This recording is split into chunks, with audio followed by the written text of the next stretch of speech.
그 얘기를 하시는 것 같고. 그런 것 같아요. 저희가 최근에 이제 호주, 폴란드 이 레드백 선정에 대한 누가 먼저 잭팟을 터뜨릴까 이런 얘기 했었는데요. 이런 얘기가 있었어요. 바뀐 호주의 정부가 호주의 차세대 장갑차 사업에 상당히 부정적인 입장을 가지고 있어서 최악의 경우 이 사업 자체가 엎어질 수 있는 상황이 될 수도 있지 않겠는가. 본론만 말씀드리면 가능성이 있습니다. 예전에 인도 정부도 우선 사업 대상자를 협상을 해서 최종 낙찰자 결정 이후에 계약까지 했어요. 계약까지. 근데 인도 정부의 의지로 그 계약을 취소했어요. 그럼 위약금 같은 거 없습니까? 위약금은 벌과금 형태로 이제 계약 이행에 어떤 뭐 불가 사유가 발생하면 이제 페널티로 주어질 수 있죠. 근데 그 우월적 지위를 앞세워서 일방적으로 계약을 해지했을 때 그에 대한 보상이나 이런 부분들은 사실 좀 기대하기가 어렵고요.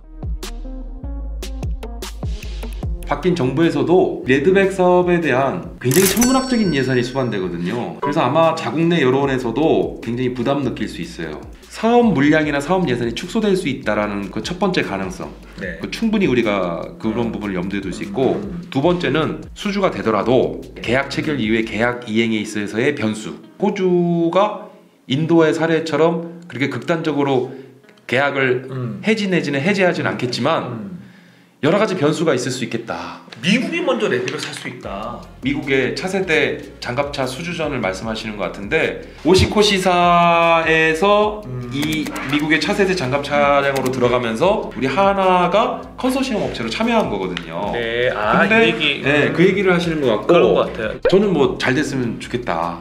상호 국방 조달 협정에 대한 부분도 우리가 체결 시기를 조금 앞당긴다면 미국 국방 조달 시장 진출에 있어서 굉장히 상징적인 성과를 낼 수 있거든요. 레드백은 그 전투용 장갑차, K2도 전차. 이 차이가 뭐죠? 기본적으로는 탑재체 안에 들어가는 탑재 장비의 무기 체계에 대한 부분과 기본적인 작전 및 전술 교리상의 문제로 이제 그런 구분으로 우리가 전차와 장갑차를 기본적으로 뭐 과거부터 그렇게 구분을 해오고 있고요. 그렇죠. 대전차 지대 이거 어떻게 막나요?